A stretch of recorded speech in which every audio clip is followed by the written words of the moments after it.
자, 먼저 적응의 사례를 선생님이랑 한번 살펴볼 텐데요. 자, 뒤쪽에 보면 모래 언덕 위에 사람들이 낙타를 타고 끊임없이 움직이고 있는 모습 눈으로 확인되시죠? 바로 사하라 사막에 살고 있는 유목민들의 모습입니다. 사실 사하라 사막은 전 세계에서 가장 거대한 사막이기도 하고요. 사막이 형성된다는 건 인간에게 꼭 필요한 물이 너무나 부족하다는 뜻이죠. 그래서 인간이 거주하지 않을 것 같은데 그런 환경 속에서도 사람은 살아가고 있습니다.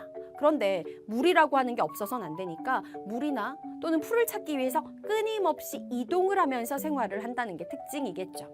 이들이 이동을 할 때는 걸어 다니기는 힘들어요. 짐도 있고. 그래서 끊임없이 동물을 타고 이동을 하는데요. 자, 그렇다면 하고 많은 동물 중에서 왜 하필이면 이런 지역은 낙타를 타고 이동을 하느냐?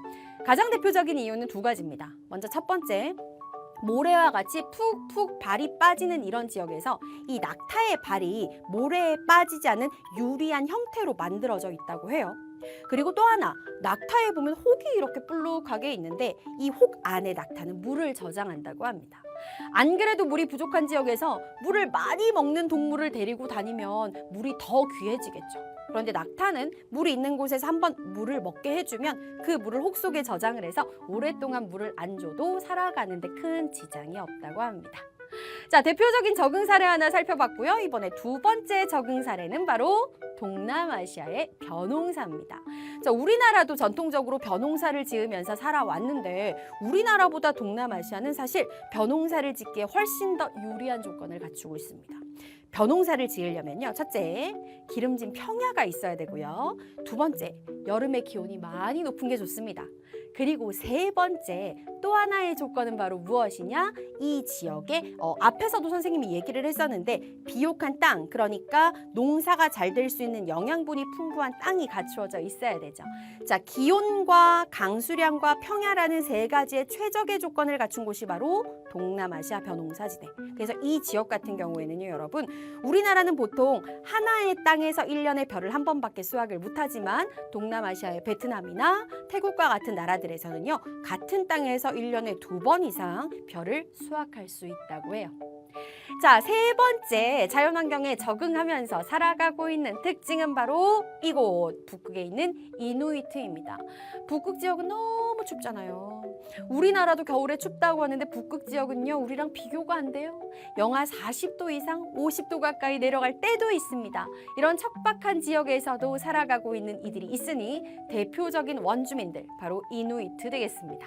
자, 이누이트들은요, 당연히 추운 기후를 적응하면서 살아가기 위해서 동물의 털이나 가죽으로 된 두꺼운 옷을 입고요. 그리고 이 지역도 동물을 키우면서 살아가요. 아무 동물이나 키울 수는 없습니다. 추위에 강한 동물들을 키워야 되는데 대표적인 동물이 바로 술록이에요. 그래서 이 지역에 살아가는 사람들은 두꺼운 동물의 털이나 가죽으로 옷을 입고 술록을 유목하면서 자연환경에 적응하며 살아가고 있죠. 안타깝게도 오늘날은 현대 문명들이 많이 진입이 되어서 이러한 전통적인 모습은 거의 사라지고 없다고 해요. 자, 적응의 사례를 살펴봤으니까 이번에는 극복의 사례도 살펴봐야 되는데요. 자, 극복 첫 번째 사례로 선생님이 준비한 건 바로 네덜란드의 풍차입니다. 우리 유럽의 대표적인 국가 네덜란드 하면 풍차 돌아가는 거, 그다음에 뭐 튤립 이런 것들 생각나잖아요.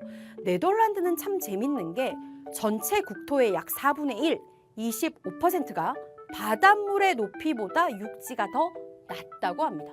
그리고 또 전 국토의 50% 정도는요, 바닷물의 높이보다 불과 1m밖에 높지 않다고 해요. 그래서 실제로 육지로 물이 차 들어오는 경우가 많고 이 물을 끊임없이 퍼내기 위해서 만든 시설물이 바로 풍차라고 하죠. 자, 이렇게 사람이 살아가기에 별로 좋지 않은 자연 조건임에도 불구하고 이것을 극복해내고 네덜란드는 오늘날 세계적인 강국으로 성장을 했습니다. 자, 계속 이어서 자연환경을 극복한 두 번째 사례는 바로 일본의 목재가옥입니다. 일본은요, 전통 가옥을 전부 다 나무로 지었다라는 게 우리나라와 굉장히 차별점이라고 할 수가 있는데요. 왜 목재 가옥을 많이 지었는지는 우리 친구들이 더 잘 알고 있을 거라고 생각을 해요. 일본은 지진이 워낙 많이 발생하는 나라죠. 지진이 발생을 했을 때 돌이나 흙 같은 것들로 집을 짓게 되면 그 충격을 흡수하지 못해서 건물이 붕괴될 위험이 굉장히 높아집니다. 반면에 목재는 돌이나 흙에 비해서 단단하진 않지만 충격을 좀 더 쉽게 흡수를 하게 되고 건물이 흔들거리긴 해도 건물이 무너질 확률이 굉장히 낮아지죠. 그래서 일본은 전통적으로 아주 오랫동안 목재 가옥을 건축하면서 이 지진이 자주 일어나는 환경을 극복하고 살아온 거예요. 자, 세 번째 극복의 사례로 한번 가보도록 하겠습니다. 지금 뒤에 보이는 곳은 뭔가 농사가 굉장히 잘 되는 자연환경의 모습 같은데 바로 이스라엘의 사막농업입니다.